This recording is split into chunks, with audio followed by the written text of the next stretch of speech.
Doctor നേരത്തെ പറഞ്ഞു ഈ ഹൃദ്രോഗങ്ങളെ കുറിച്ച്. അപ്പോൾ ഈ ആയുർവേദ ശാസ്ത്രപ്രകാരം ഹൃദ്രോഗങ്ങളുടെ കാരണം എന്താണ്? വളരെ പ്രധാനപ്പെട്ട ചോദ്യമാണ്. അതായത് ഈ നമ്മളുടെ ആയുർവേദത്തിലെ ത്രിദോഷങ്ങളെ കുറിച്ചുണ്ട്. വാതം, പിത്തം, കഫം എന്ന് പറയുന്ന ത്രിദോഷങ്ങൾ. ഈ ത്രിദോഷങ്ങളുടെ അസന്തുലിതാവസ്ഥയാണ് രോഗം. ഈ അസന്തുലിതാവസ്ഥ ഉണ്ടാകുന്നതിന്റെ കാരണം എന്ന് പറയുന്നത് ഈ നമ്മളുടെ വിരുദ്ധമായ ആഹാര വിഹാരങ്ങളാണ് പ്രധാനമായിട്ട്.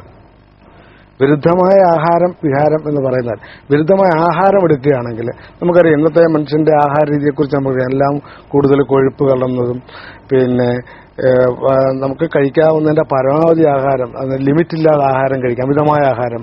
അതുപോലെ ഒരാഹാരം ദഹിക്കുന്നതിന് മുമ്പ് തന്നെ അടുത്ത ആഹാരം കഴിക്കുക.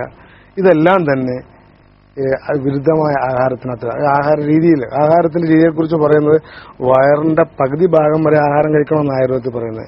കാൽഭാഗം വെള്ളം, ബാക്കി കാൽഭാഗം വെറുതെ ഇട്ടേക്കണമെന്നാണ്. അങ്ങനെ നമ്മൾ ചെയ്യാറില്ല. ഒരാഹാരം ദഹിച്ചതിന് ശേഷം മറ്റാഹാരം കഴിക്കാവുന്നു, അതും നമ്മൾ ചെയ്യാറില്ല. കിട്ടുന്നത് പലപ്പോഴും നിർബന്ധിതരായി നമ്മൾ കഴിക്കപ്പെടാറുണ്ട്. അപ്പൊ അതല്ല, പിന്നെ വിരുദ്ധാഹാരങ്ങളിൽ പെടുന്നുണ്ട്. ആഹാരത്തിന് തന്നെ ചില കാര്യങ്ങൾ പറയുന്നുണ്ട്. ഉദാഹരണത്തിന് വേണ്ടി മാത്രം പറയാം. തൈര് തനിച്ചുപയോഗിക്കരുത്, തൈര് രാത്രി ഉപയോഗിക്കരുത്, തൈര് ചൂട് സമയത്ത് ഉപയോഗിക്കരുത്, ചൂട് ആഹാരത്തിൽ ചേർത്ത് ഉപയോഗിക്കരുത്, ശരീരം ചൂടായിരിക്കുമ്പോൾ ഉപയോഗിക്കരുത്. ഇങ്ങനെ തൈരിനെ കുറിച്ച് ഒരുപാട് കാര്യങ്ങൾ പറയുന്നുണ്ട്. ഈ മാംസത്തിന്റെ കൂടെ തൈര് ഉപയോഗിക്കരുത്, അങ്ങനെ വല്ലതും നമ്മൾ ചെയ്യുന്നുണ്ടോ? അപ്പൊ അത് വിരുദ്ധാഹാരമായി. ആചാര്യൻ തന്നെ പുസ്തകത്തിൽ പറഞ്ഞിട്ടുള്ള കാര്യമാണ് തൈരിന് ഇതിന്റെ വിരുദ്ധാഹാര സ്വഭാവം വരുന്ന അവസ്ഥ. അപ്പൊ ഈ വിരുദ്ധാഹാരമൊക്കെ നമ്മൾ കഴിക്കുമ്പോൾ അതിൻ്റെതായ രോഗങ്ങൾ സ്കിന്നിലും മറ്റുമൊക്കെ ഉണ്ടാവും. അതുപോലെ തന്നെ വിഹാരത്തിലേക്ക് എടുക്കാം. വിഹാരം എന്ന വാക്കിന്റെ അർത്ഥം തന്നെ ശീലം എന്നാണ്.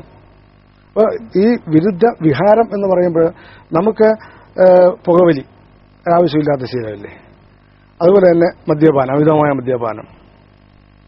അതുപോലെ തന്നെ നമുക്ക് ഒരുപാട് ഉറക്കം ഒഴിക്കുക, അമിതമായി സ്ട്രെയിൻ ചെയ്യുക, അമിതമായി ചിന്തിക്കുക, ഇതെല്ലാം അമിതമായ വിഹാരങ്ങളിൽ വരും. അപ്പൊ ഇത്തരം വിരുദ്ധമായ ആഹാര വിഹാരങ്ങളാണ് രോഗത്തിന് കാരണമായി മാറുന്നത്.